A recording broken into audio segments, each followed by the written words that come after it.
Gusto mo ba ng win streak katulad nito?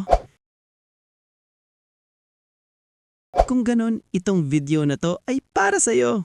Ito ang Huangzong build para makaalis ka sa low streak. Una, bumuo muna ng Blood Soul para sa lifesteal. Tapos, bumuo ng Boots of Dexterity para sa boots. At Shadow Ripper for critical and lifesteal. Saka kaya bumuo ng Dreamforged para magamit mo ang passive niya. Remember, bago kayo sumugod, punuin nyo muna yung stack niya para sumakit ang basic attack nyo at para magamit nyo ang passive ng Dreamforged.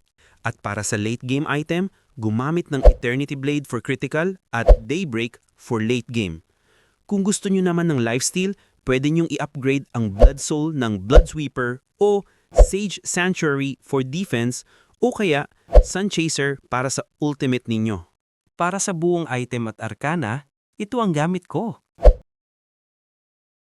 At para sa combo niya, first skill for movement speed, for basic attack, second for slow, at basic attack. Para sa ultimate flash combo, punuin mo na ang passive niya para ma-utilize yung passive ng Dreamforged at passive niya. Saka kayo mag-ultimate tapos flash para maabot ninyo ang kalaban.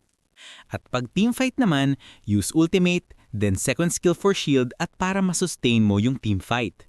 At pwede mo rin gamitin yung first skill para makancel yung ultimate. At yun lang. Kaya kung may natutunan ka, please like and share. Kung gusto mo naman ng mga gantong content, follow and comment ka na rin kung anong hero naman ang next nating aaralin. Hanggang sa muli, see you on my next video. Peace!